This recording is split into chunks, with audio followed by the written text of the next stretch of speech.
Cause he want a life, yeah, life, I've been with midnight through the city. I've been going through some things, trying to get my mind right. Push the bucket to the limit, push that mission to the finish. Gotta get the full control, gotta get my mind right. Yeah, life, I've been with midnight through the city. I've been going through some things, trying to get my mind right. Push the bucket to the limit, push that mission to the finish. Gotta get the full control, gotta get my mind right. Yeah, flashing on these high beams, you won't step beside me, even if I'm blinded. What's going on, everybody? Hey, yo, don't kill me, y'all. I promise I didn't jinx Dak Prescott with that intro video. How y'all doing today, y'all? We good? Everybody good, man? How y'all doing this evening, man? It was Victory Monday, man. We excited? How we feeling? We won. So I hope I'm damn excited. So we got CFT, my guy, Mr. Rome in the building. We got Space Cowboy in the building. And then we got Lombardicus Prime in the building. Oh, man. Here we go. Come on, man. Come on, man. I'm trying to tweet this thing out. Give us a little more promo. You feel me? Like, just give me, because everybody, give me 2 seconds going live. Boom, boom, boom. That's a Cowboy W, baby. What you mean? What you mean? Listen. We have critics. We have detractors. We have tomfoolery. We have mess that's trying to hold us down as a whole, but it's not going to work. They try to say a lot of nonsense for views. They try to say a lot of nonsense for clout. They try to say a lot of nonsense just to be cute. It don't mean nothing when it's a W on the board. You feel me? When it's a W, it don't mean nothing. It's a tough win, but it's a win, man. You got to have those. Thanks for having me, man. Appreciate you. Yeah, no problem. Hey, bro, anybody tell you sound like Muhammad Ali when you were just talking right now? Like that is not true. I do not sound like the greatest. I'm just a regular. It was kind of rolling off the tongue, bro. Like it was almost like you practiced that. Did you practice that, or it just came up? No, it just kind of happens like that, man. You know, when I get my vibe, man, it's just the vibe. Cause look, if we'd have lost, I'd have been like, yeah, man, we lost, man. I mean, it is, we here. But when you win, you get a different type of energy, man. Life a little better when you win, Shouts out to the panel, man. Space, Rome, what's good? Shake my hand. What's good with y'all? Hey, what's good, man? Salute. La Redada. That's my thing from now on, man. Appreciate you. Hey man, that I can't stop laughing at that. I was like, that was fire what you did with it. When you said Redada, I was like, that's perfect. Google Translate is undefeated, my guy. You feel me? Hey, bro, when you did the whole like running, like my son be running around with his backpack, that joint had me rolling. Relax. look, man. I was talking to my guys at the volume. I was like, listen, man, y'all got to find a way to give me 3 cameras in here, because just generally as a fan of football, I get up sometimes, right? So like if I get nervous, you just can't expect me to sit here. I'm pacing around, I'm moving. So it would have been cool to have just a camera just down on me like that, man. But I'm sure all of us have been at that point before. Space Cowboy hates Stephen Jones, so I'm sure the Cowboys do things to make him want to punch the furniture and throw the lamps.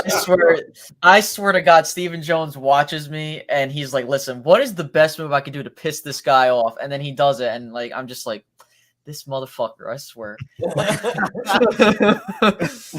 Did Stephen Jones do anything to piss you off yesterday, Space? Well, nothing yet. I mean, listen, I run that parody account, so he's got to definitely He did something to piss me off yesterday. What did he do? I mean, listen, I've been just clouded. That's what it was. Y'all ever heard them making their rounds talking about Dak gonna be back tomorrow? Like I don't like nothing. Just he'll be back. He'll be back, man. Don't tell me when he's. Listen. You can just keep winning games. Listen, you got the hardest one out of the bunch. Let's just be real. Sure. Like that's all the tickets. They mad that stadium wasn't full, so they just started lying. Dak healthy. Yo, Stephen K walked into the stadium on Daddy's helicopter and was like, "What the hell's going on here? Where's all the fans? What's all the orange here?" Like, let that man heal. We got a bonus win in the pocket. Let that man heal. Stop trying to rush Dak back. You know what I'm saying? Look, Eagles game early as possible, maybe. Other than that, just let him heal, man. I wanted him to come back and play for real. I don't want to come back and hit me with the Romo. One hit to the hand and that's it. Yeah, like the Carolina Thanksgiving, bro. That shit made me want to throw the whole meal up that time, bro. I was done. But that's what it felt like week 1 when Dak got hurt. Didn't it seem like the play just developed so slow, and the next thing you know, he's hurt? Like it didn't even seem like it was real. But yeah, I mean, we got Victory Monday, man. I just kind of want to ask you guys, as far as pros, like we're going to start with the good things and then we can get to some of the bad things. But Space, man, give me some of the pros from yesterday that you saw out of the victory. Yo, Mike McCarthy really had an impact on that first set of plays, and you saw it. Like, I know that Kellen tends to get on my nerves sometimes because I feel like he kind of goes into a shell, which I really wish McCarthy could coach him out of. But you can see McCarthy was really into like the whole, this is who I'm giving the ball to. The play design looked completely different from what I've seen so far, you know, even going from last year. So that's a positive, right? Another thing, listen, man, Cooper Rush did exactly what I wanted him to do. You didn't turn the ball over almost, though. You gave me like 7 heart attacks when you're about to throw 7 interceptions. But listen, you did your job. You did exactly what I needed you to do to win me this game. Your defense carried you.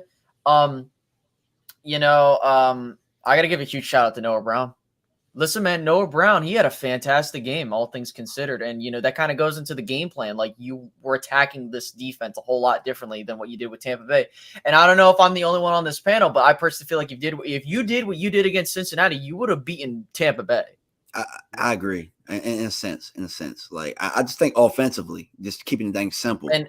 And the one thing I'll say is, as a pro, is that you have a formula that can win you games, but you have to stick to it. Like, you have to stick to it. I don't give a damn if Dak comes back and he's willing to do all this passing stuff. Like, you want to do that.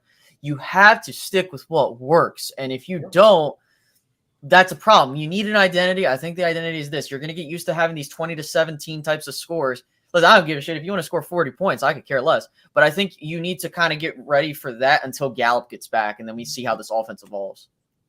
Yeah, definitely. Vach, you made a great point yesterday in a tweet that you put up about, you know, why do we have to give 5 people the ball before we give Tony Pollard the ball? You kind of want to touch on that before you get into your pros? Just give Tony the ball, like easy peasy. Like, you know, you don't have to, do the super reverse. Turpin ain't got to touch it first. Zeke ain't got to be the wildcat quarterback. The quarterback ain't got to be lined up at wide receiver. Just give Tony the ball. And as you can see, when we kind of give Tony the ball, like he averaged like 4.2 yards per carry. Zeke was down in like 3.6 or something like that, and Tony had a lot less carry. So, I still kind of hate the running back politics that's going on there. They just, and I don't think. Because let's just be clear here. It's 2 things I want to say. I don't think that Tony should just be the sole carrier, right? To where we just X Zeke out. I don't think that should be the case. I really don't even think we should be using Zeke less. We just need to use Tony more. Also, too, like, I don't really believe in this whole overreaction to Tony's blocking or whatever, right? Because Tony shouldn't be the backup guy just because he doesn't block like Zeke blocks, right? Like, if that's the case, then let Tony be the starter and let Zeke come in on third downs when we throwing the football. Like, if that's the case, it still looks like a lot of politicking going on. And I think this would be the game where Tony should get more carries, not because he's better than Zeke, but because, look at the last 2 D lines that we've been lined up against, like, Vita Vea, Golston, and what's his face, Hicks. That's a bigger, more physical dude. That's not really the athlete that these other interior guys are. Then this week you got BJ Hill and the other little character they're very stout versus the run, but they're not these super athletes. So in my mind, use the running back that's more of the athlete and not the running back that's going to run into them dudes. But It's running back politics. It is what it is. If I can just get into one good thing, because I don't want to take nothing away from Rome, and I'm gonna let Rome talk about Michael Parsons. I'm gonna let Rome talk about Michael Parsons. I'm gonna let Rome talk about Michael Parsons. But Trayvon Diggs, man, two things. Jamar Chase had 2 catches for 15 yards. I did a film session on that. One was on a pick play for 6 yards, and the other one was that very, very close catch towards the end on 4th down. It was some pretty good coverage, but Jamar Chase is a pretty good player. So Chase was talking a lot of noise pregame, and PFF was doing a lot of nonsense all off season. I just want them to give Diggs respect, man. You know what I mean? If they're gonna be putting out numbers, talking crazy about Diggs, put out numbers talking good things about Diggs, and also. Diggs, last week he wasn't as physical in the run game.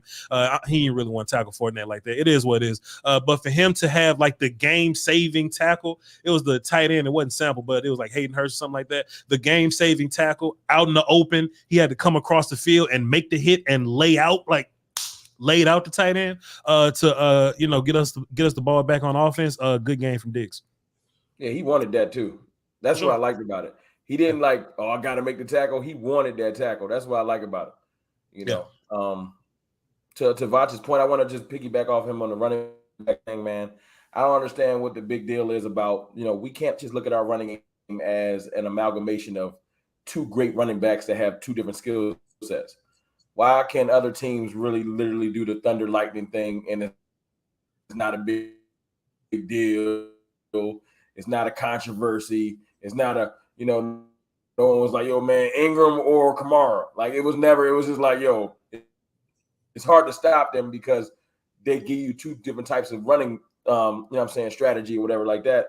I don't know why Kellen Moore can't just realize, okay, Zeke is better on these run plays.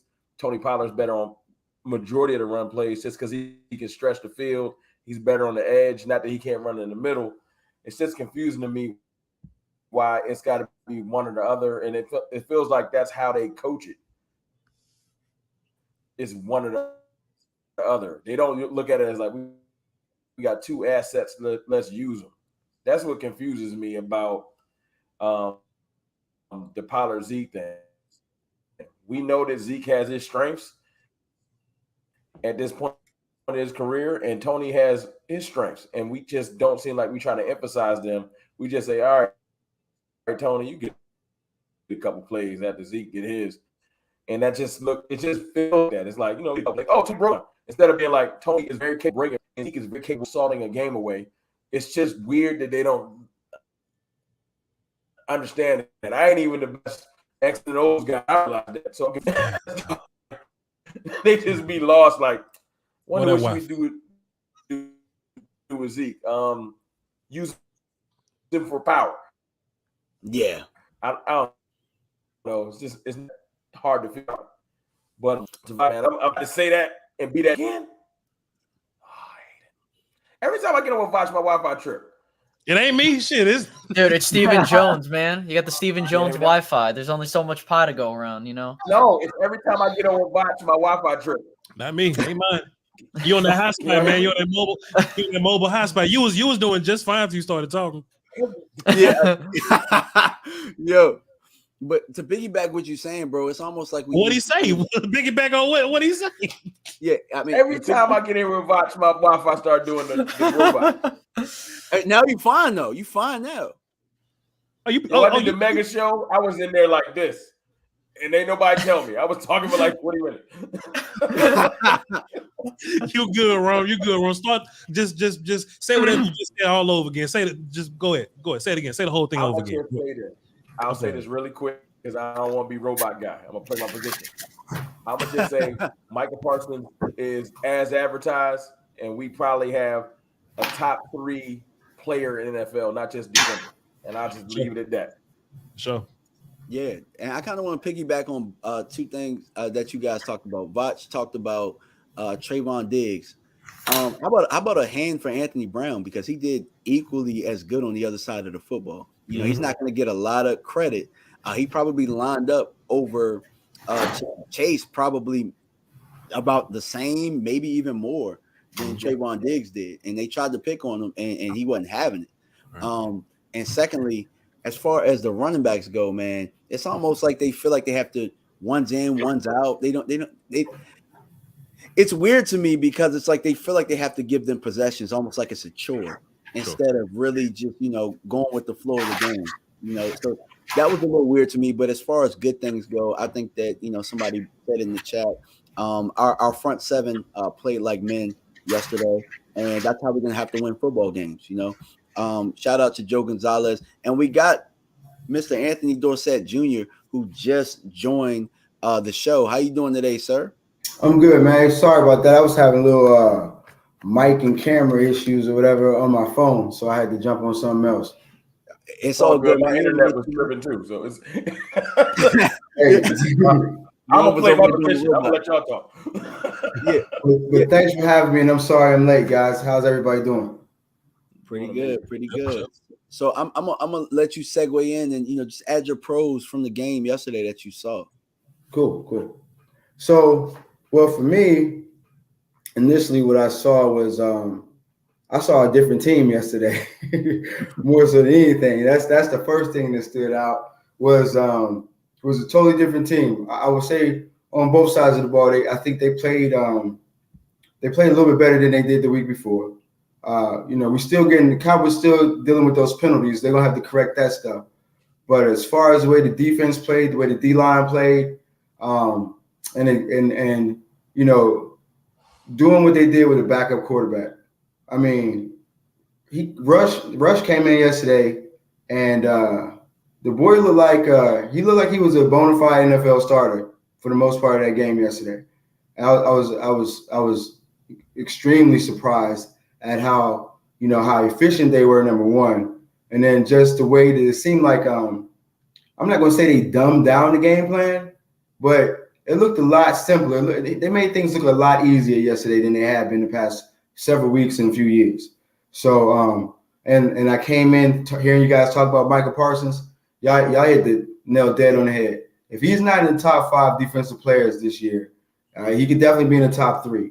But what he's doing right now, from being able to rush and play the middle like that as well. I mean, when the boy's in the middle of the field, he's sideline to sideline. And, what he's doing and what that D-line is doing, and the secondary came together and played well yesterday. You mentioned Brown. Brown stood up yesterday. I mean, he played a heck of a game yesterday. And the safety showed up too as well. Like that team definitely yesterday looked like a totally different team than it had, the week before.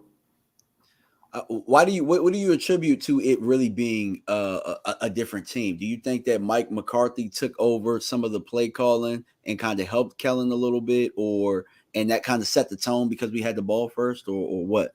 I think that it could have been a little bit of that because, like, it seems like to me when you see Dak or the previous games in the past few years, it never seems like everything is just straight line or detailed. It seems like it's so broad, and Dak has so many different options. You know what I mean? And it seemed like what they just did yesterday was like, all right, look, Cooper, these are your reads.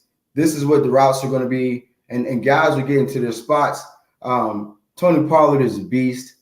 I mean, I'm not a Zeke hater at all, but I am looking at the person who is actually producing more and more of a threat. And right now, Tony Pollard is more of a threat. The only thing about it, I don't think his pass blocking is where Zeke's is right now. So he's a detriment in that area.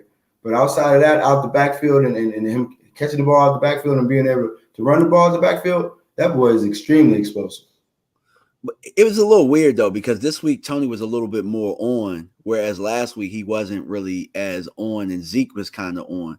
Do you think what type of things do you think that they can kind of do? I mean, you've seen it, like my cousin Charlie in Oakland when they had him and Wheatley working together. What type of things can they do to kind of make those guys coexist? Because it kind of looks a little constipated right now. That's the term I like to use. Well, like teams like to give you that 2 scenario type situation. They want the bruiser and they want the slasher. You know what I mean? So basically, what I see what the Cowboys are doing, they're falling into that same trend. Zeke is going to be more of that guy that's going to get you more between the tackles and be that more downhill runner, while Tony Pollard is going to be that guy who's actually going to be more of the explosive guy out the backfield and make a move and can hit you for 60, 70 yards at a time. Now, what they're going to have to do is they're going to have to figure out a way to get those guys on the field at the same time more. you know, and actually find a package that is going to facilitate that. But, you know, it's just hard when you're trying to find your 3 receivers, you know what I mean? So right now they gotta get that situation developed right now. Okay, is CeeDee Lamb actually the true number 1? And does Rush have a better relationship with Brown than he does with Lamb? So while he's quarterbacking, is it going to be a totally different situation? Is CeeDee going to be the number 2 and Brown going to be the number 1?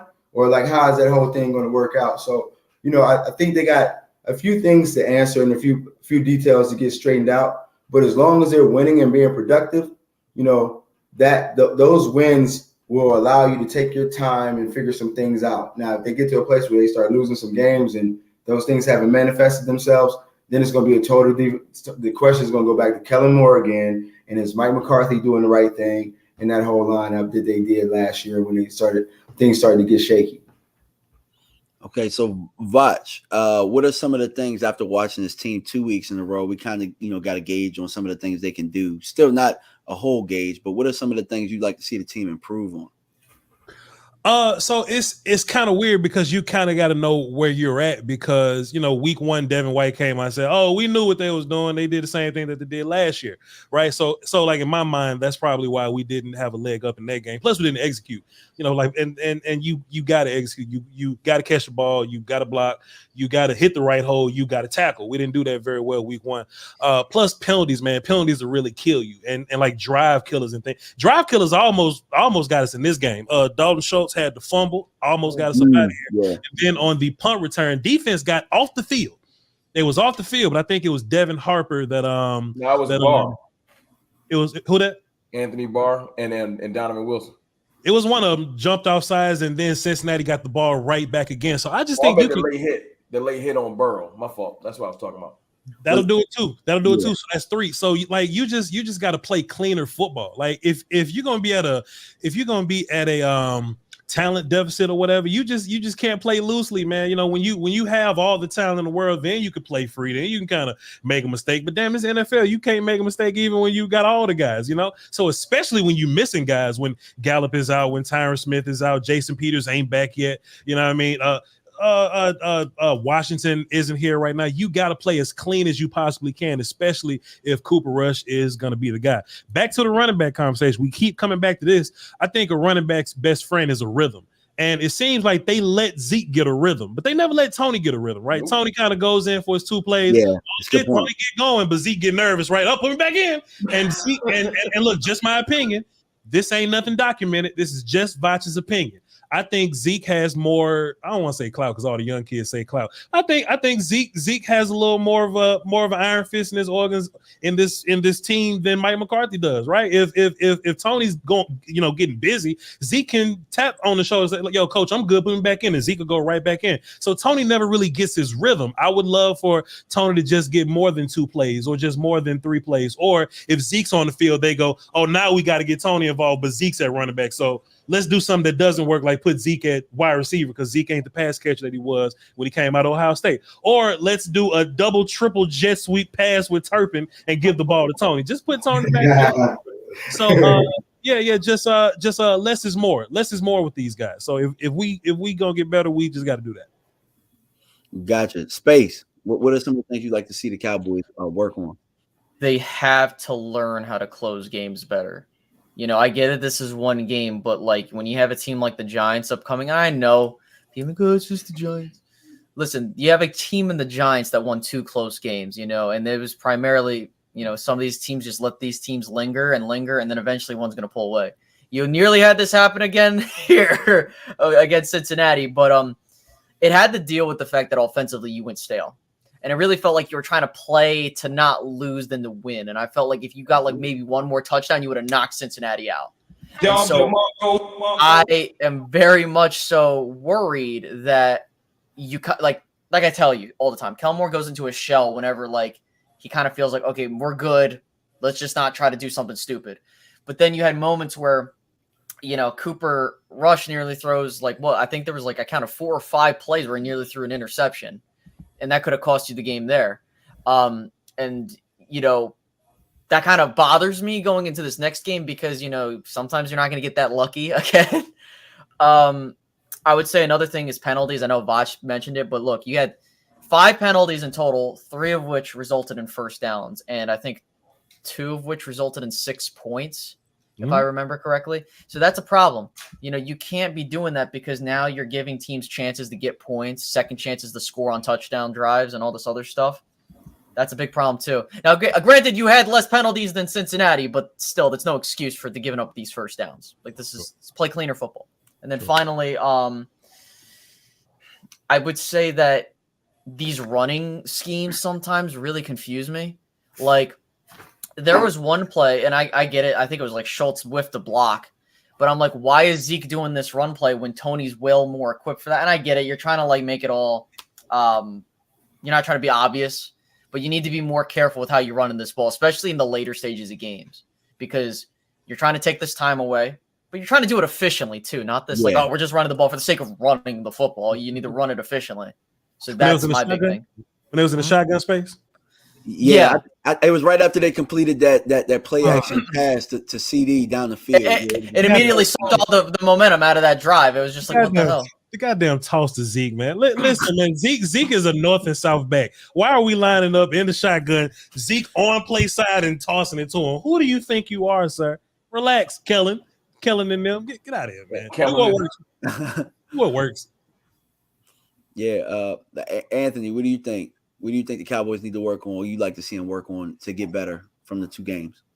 I think that I would definitely like to see the O-line continue to improve, even with the injuries that they have there. But they drafted the kid in the first round. And I'm waiting for Peters to actually come back. But we know, that may take a few more weeks.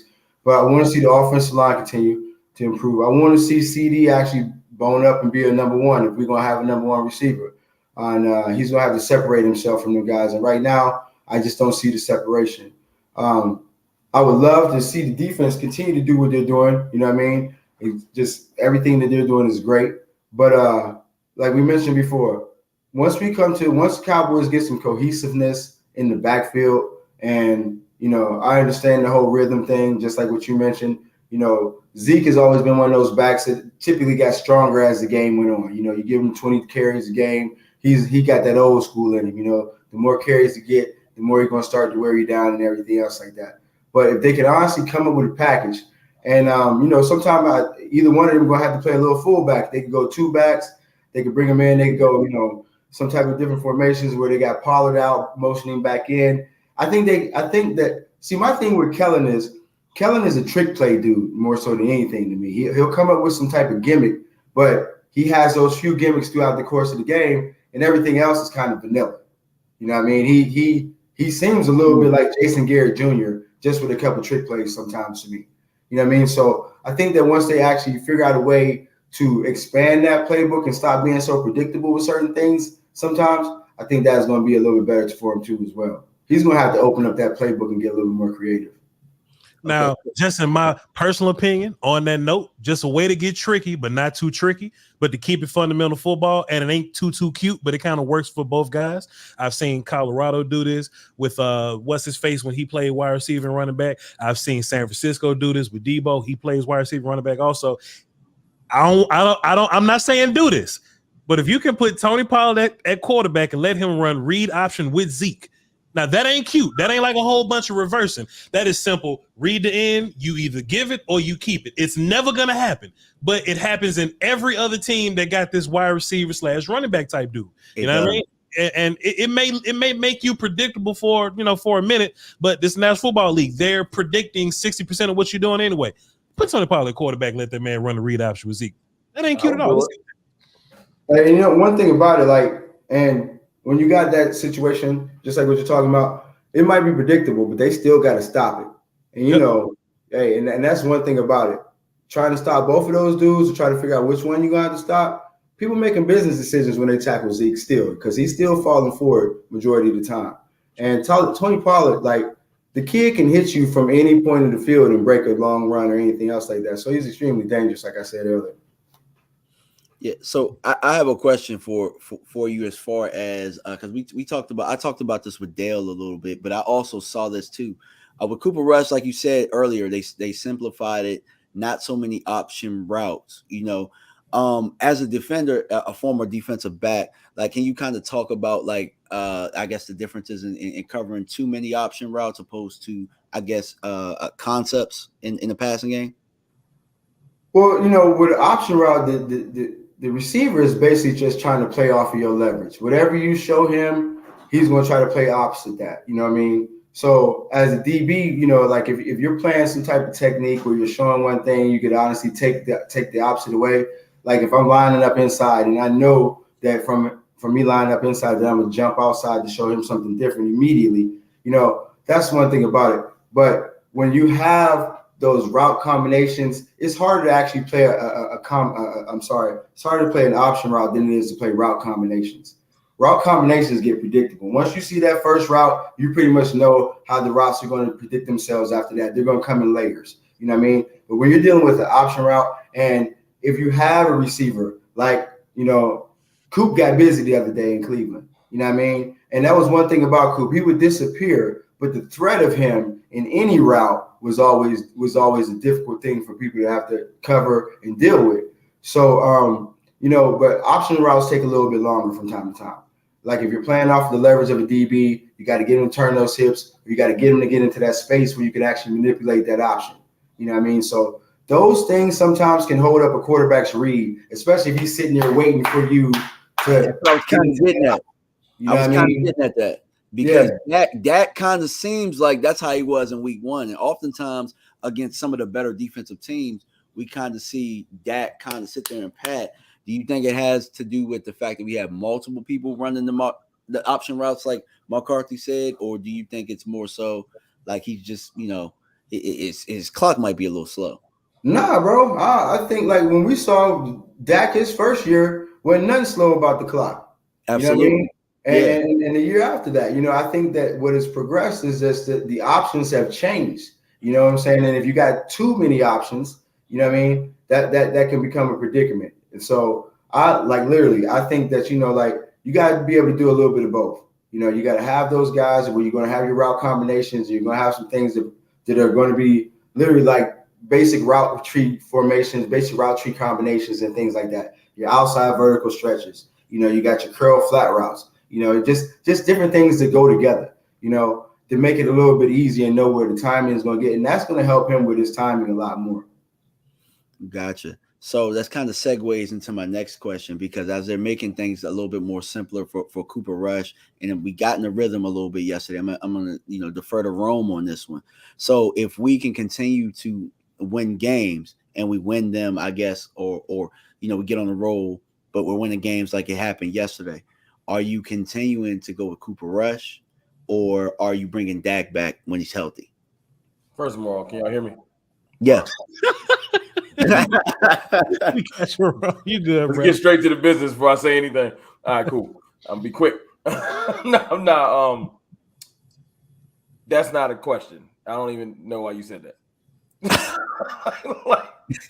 There is no universe where Cooper Rush did what a backup quarterback's supposed to do.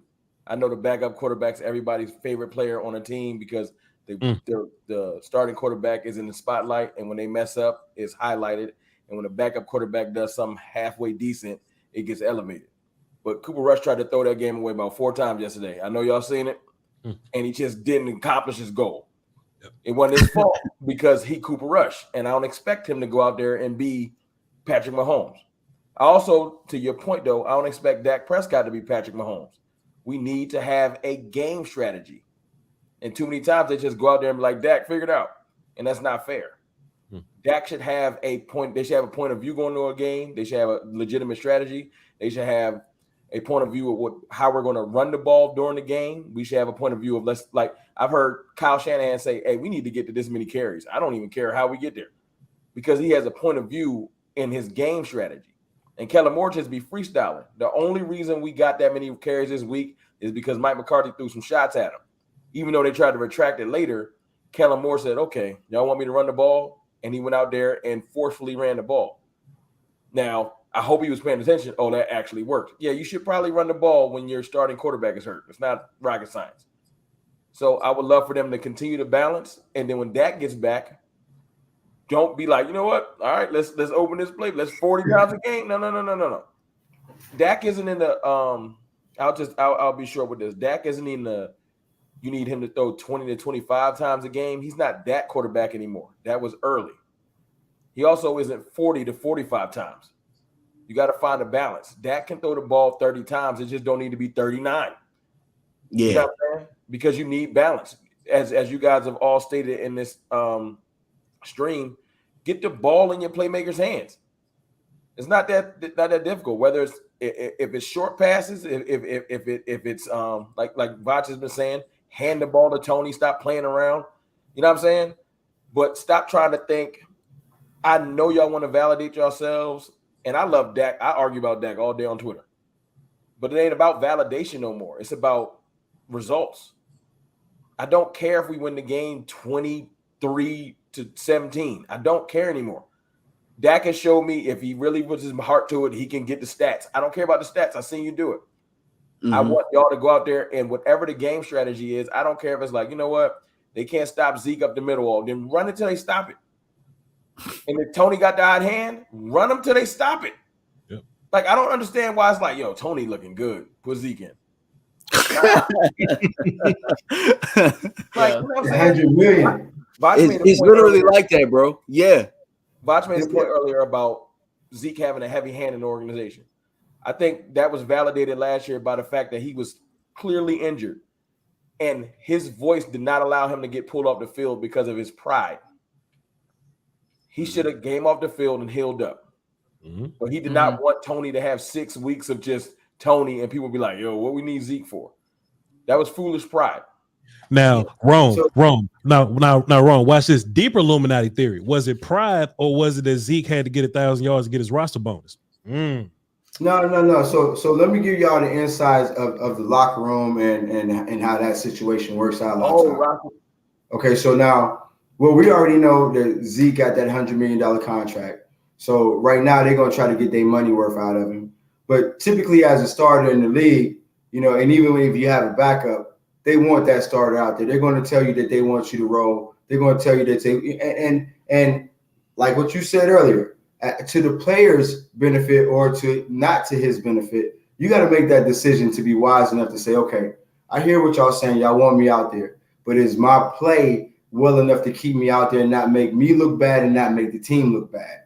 You know what I mean? And so it's that catch-22. Because they'll put that responsibility on you, and you want to be out there with your boys. You want to be the leader that you are. You know what I mean? And the warrior in you is telling you, like, hey, if I get out there and go, I'm going to go with these dudes. Now, it's just that situation where you got to be smart enough to, like, hey, okay, I know I'm not as productive as I could be. So even though I'm out here, let's let Tony have the ball. Let's let somebody else get a little bit more active in the game, too, as well. But in those locker rooms and those coaches, what they're telling Zeke, trust me, they ain't telling him, hey, we don't want you to play. They're like, hey, we want you to play. We need you. We need you. We need you. And so they pumping him up. You know what I mean? And so, of course, being a player, he ready to go out there and try to do anything that he can for his team. And then not to mention what you said earlier, Bomb, when you was like, hey, he don't get his rhythm going. Like, when the other thing about it is like y'all know how much money they paying him.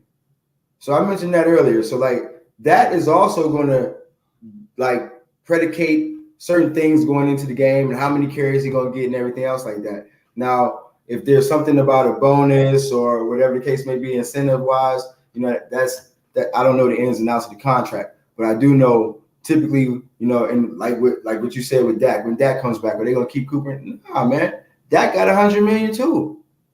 The money got to get out there. You know what I'm saying? And then if you get out there and you're not productive with it, then so be it. They'll make some changes, but right now they're going to get their money out of them boys. Yeah, Space, feel free to jump in, man. What do you think about this conversation so far? Or what are you thinking? You look like you got see, like I've held this fundamental opinion, unless your backup's doing really, really good and your team's like really, really good, you don't pull your starter. Like I always go back, a perfect example of this is 2016, right?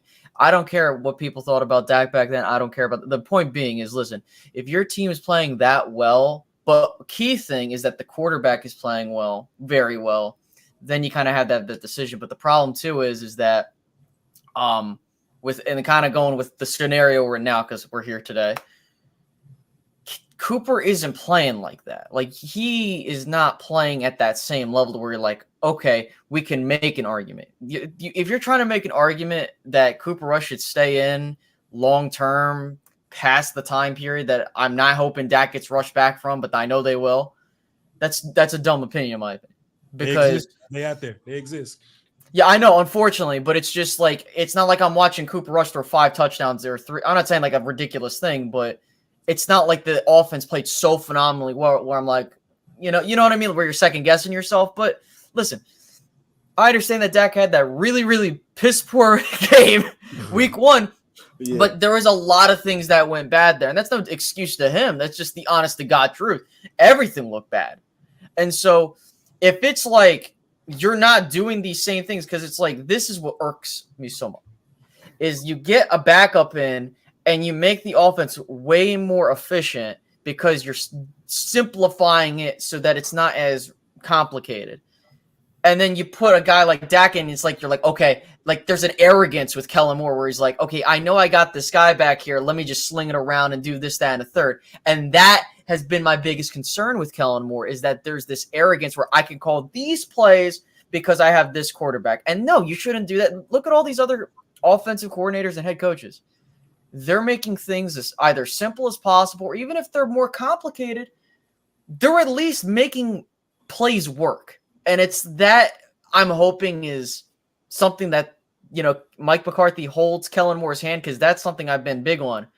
I felt like Kellen Moore, knowing that he just got into coaching, in the grand scheme of things, very, very, very early on, I really think if he was trying to build his coaching, career, I think that going to Boise State would have been the best decision for him, because now you're kind of doing this on the job training, but that's on your head coach to do that. But also, I don't believe that he should have been attached at the hip, and so I'm hoping when Dak Prescott comes back, you don't go back to this arrogant nonsense that you've been doing, because guess what? Like, and again, like Michael Gallup will be coming back. Well, James Washington will be coming back. So and also the offensive line will have a bit more cohesion. Probably by that time, your offense looks a hell of a lot different.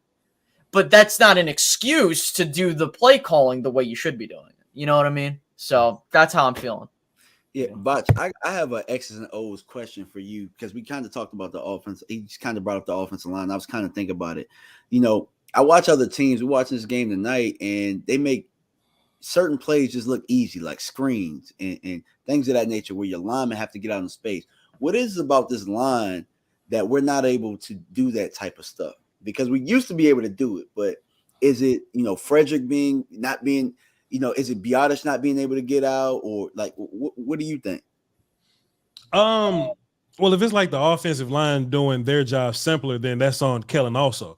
You know what I mean? So if you've probably been watching a game or something like that, if we're running up B gap, you'll probably see like Tyron Smith just kind of open his hip and just smack somebody. It ain't necessarily his job to drive somebody on that play. He's just kind of waterfalling and kind of us going off his back. But that's a design thing. That's not Tyron Smith saying, oh, well, I'll just slap you so B gap will be open. Like, that was in the design. Like, that was in the play. So that's up to Kellen. That's up to Kellen to design things like that. When you see the line, like, we'll roll out, fake that rollout way or whatever, like the line will roll that way, running back roll that way, but we come the other way. That's a Kellen thing. That's an OC thing. So if you want things to be simpler for anybody, for the quarterback, for the O-line, for the running back, that's on Kellen. Yeah, gotcha. Because at one point I thought maybe like, okay, well, our lines, we're just enabled to get out in the open space, so we're unable to have down blocks in order to do traps and stuff like that. Like, we've completely wiped out the trap from our offense, where 2016 Zeke ate off the trap. You know what I'm saying? Like, we're not doing those type of things anymore. It's more so inside zone, outside zone. We'll run counters and sweeps and stuff with Pollard, but for the most part, we make the easy plays tough. Like, well, like Kellen doesn't really come from that though. Kellen come from Boise State, so it's quick, it's fast, and it's not really like move guys around.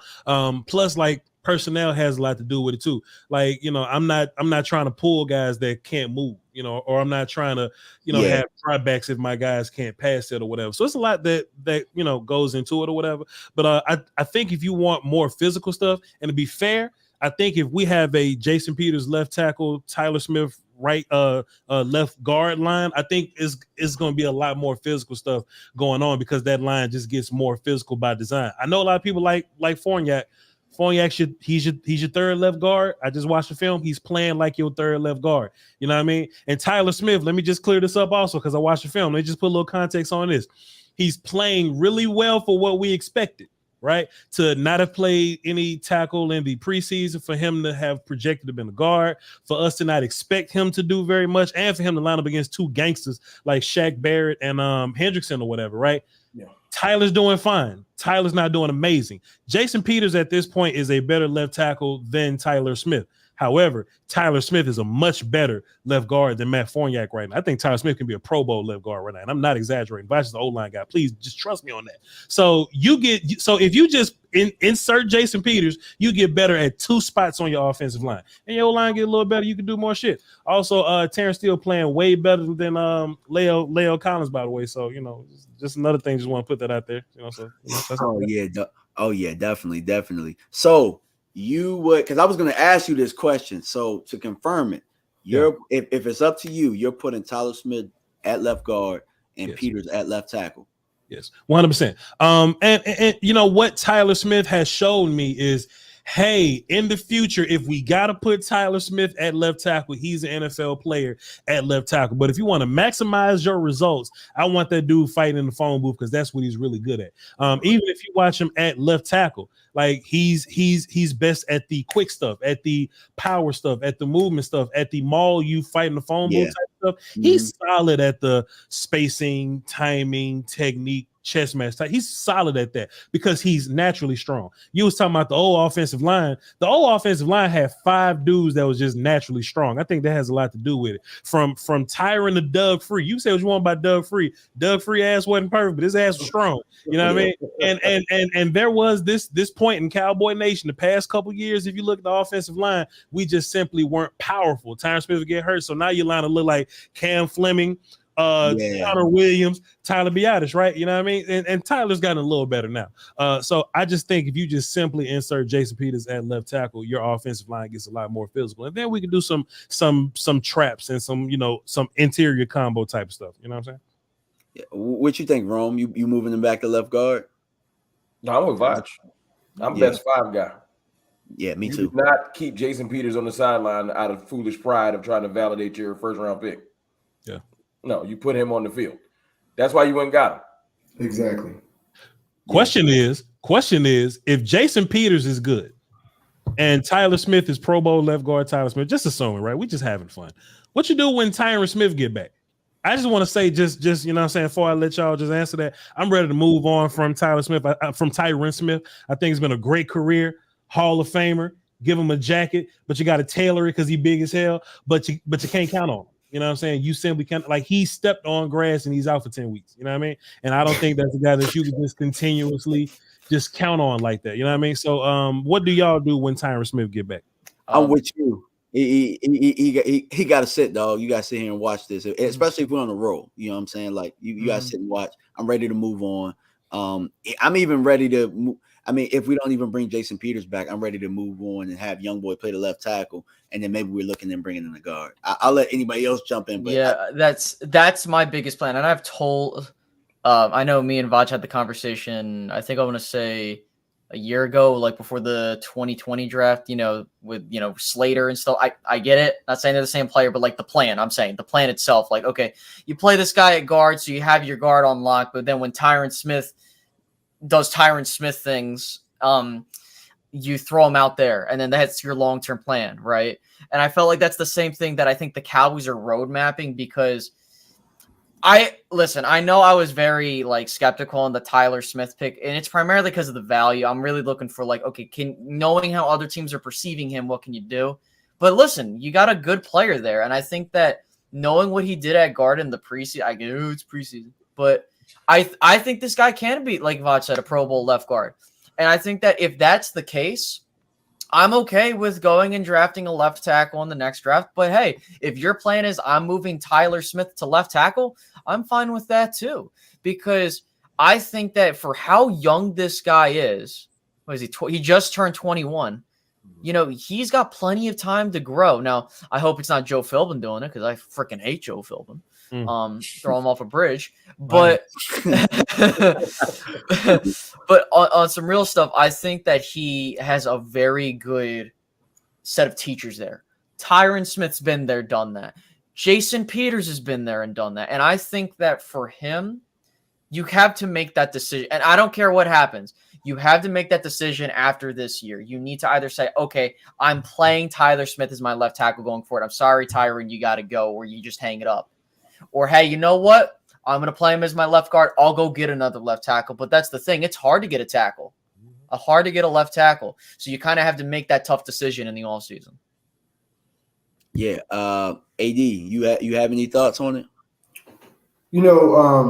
I just know how Jerry is at the end of the day. You know what I mean? And as much as we say that they should probably move on, I think when Tyron comes back, they'll probably, if they're on the roll, I'm sure they'll try to work him in somewhere. But, I mean, if he can't play the left side no more, you could always move him to the right side. And I think that might be the natural progression for him before he eases his way out the door. I think they'll definitely give him a chance to play somewhere to try to, see if he can actually finish his career here on the upswing. But, I think he'll move to the right side before he moves all the way out the door. Gotcha. We got a question over here, man. Somebody said, how's Rome's connection? He looked good. He looks good, man. So, look, we got about 8 minutes left, man. I'm just going to try and jump into this and ask, quick preview, man. What do you guys think? And feel free to jump in whenever you want. How do you guys look at the Giants game going, and how would you game plan against the Giants this week in order to have success? All right, let me go first. So this ain't hard. Yeah, this ain't hard. Let me get my bad connection out the way. So let me look. I just wanted to take the Giants seriously. That was my video tonight. Celebration over. Lock back in. The Giants got a serious blitz. I seen it, and that's what Wink Martindale do. He blitz. So Cooper Rush gonna have his hands full with the blitz next week and all kinds of different blitz schemes. And I want them to take this game seriously. This ain't the same Giants. That's all I got to say. Yeah, I mean, I'm big on that. Listen, there are ways you can attack this team. They've given up 8 sacks over the past 2 weeks. So, of course, there's opportunity for your guy, Micah. Well, my guy, listen, I'm Penn State guy. I love Micah Parsons. Are you kidding me? I think that he can definitely keep his Defensive Player of the Year campaign on the roll. Yes, I said it.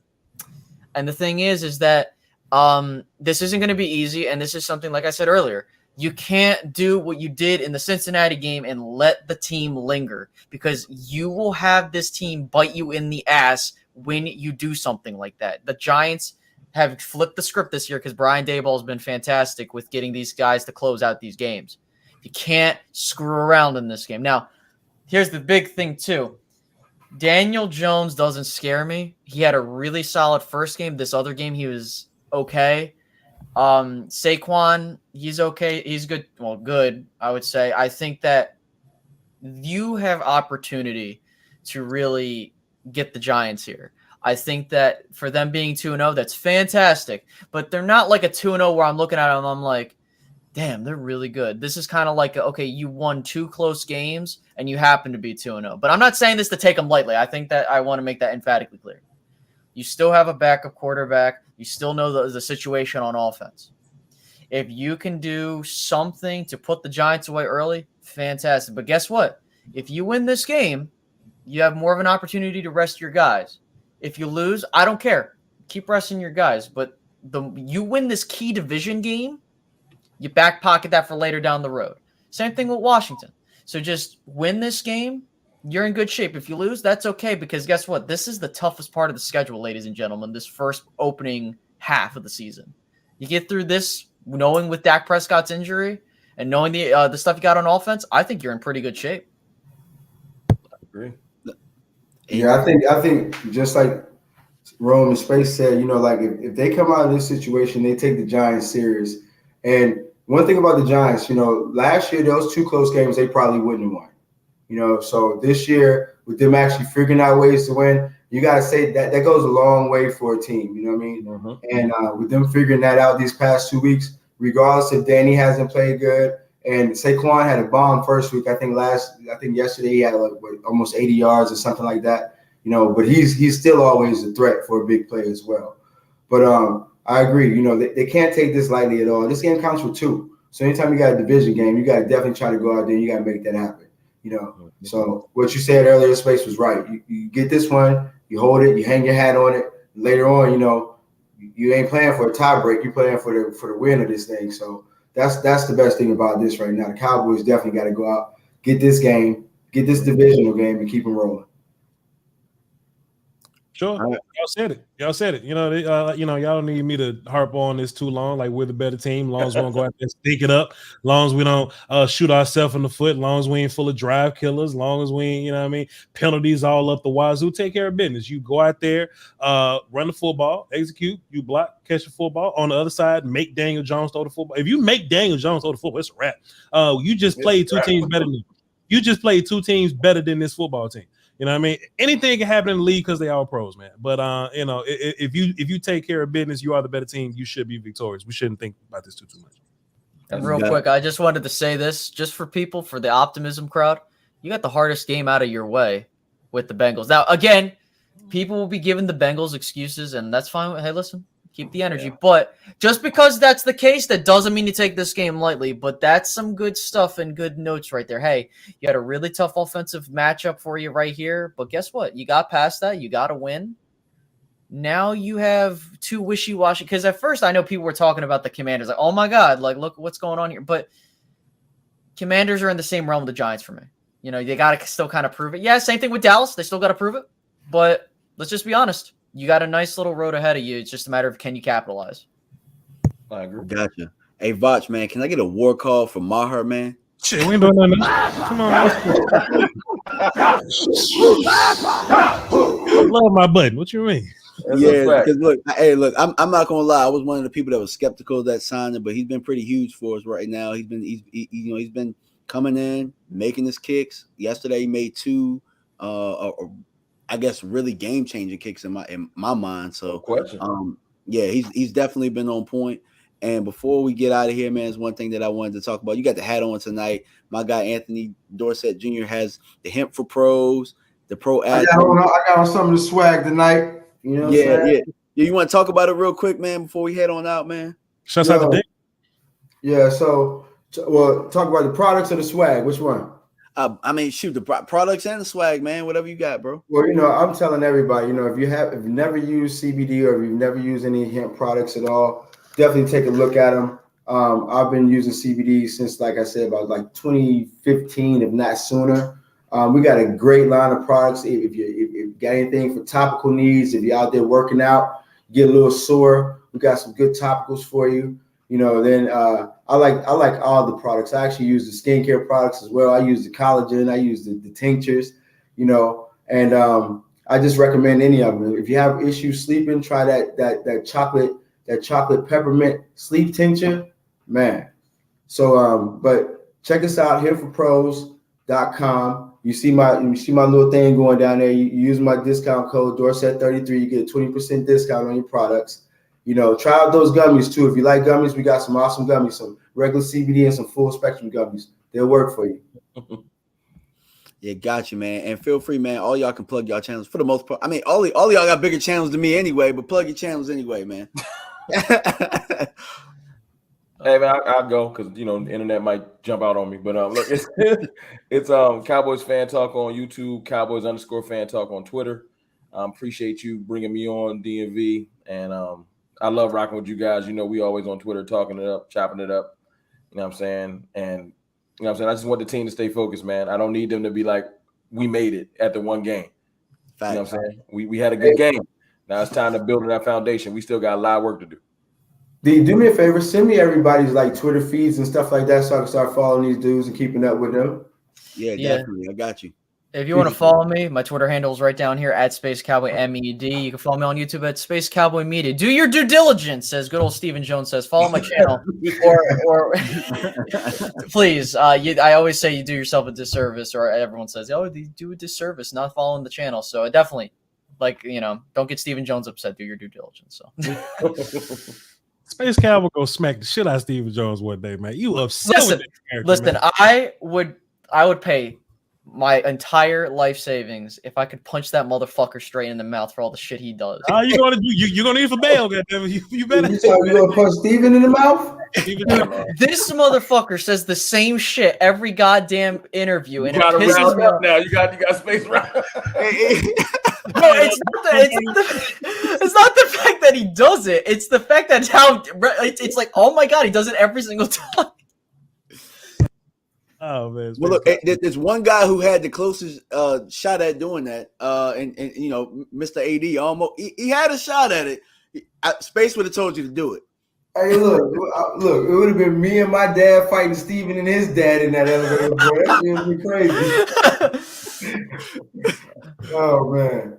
Nah, hey, don't take it lightly. Jerry and Steven, they might be a little bit up in age, but they ain't no little dudes. If you hit one of them, you definitely gonna have to hit both of them. Listen, I'm 5'4". I don't give a damn if I break my damn hand. I'll be worth it. So You got to put it on Steven, man. Yes, Mr. Vach, man, plug yourself, man, and tell everybody about the volume. And tell everybody about the volume, bro. I don't want to talk about it too long, man. I'm just here to support you, man. Vash Lombardi on Twitter, Vash Lombardi Patreon. The volume. That's Colin Cowherd's network. Check me out Monday through Friday, 3 p.m. Central. We going live. That's all I'm saying. I ain't gonna say too much. Yeah, hey, appreciate you, man. And you gotta come back to the DMV pretty soon, man. We got some mumbo sauce for you, guy. I'm trying to lose weight, man. I don't want that shit, man. Well, yeah, man. Appreciate everybody for tuning in, man. Thank y'all. Thank the panel, you guys, for coming in, supporting. You know, appreciate you guys. Let me know whenever I can come on to one of your channels or anything like that. I appreciate you guys. Appreciate all of the people who are in the comment section. Everybody who liked, subscribe, all of that stuff, man. And we out, man. Appreciate y'all. Gotta be safe.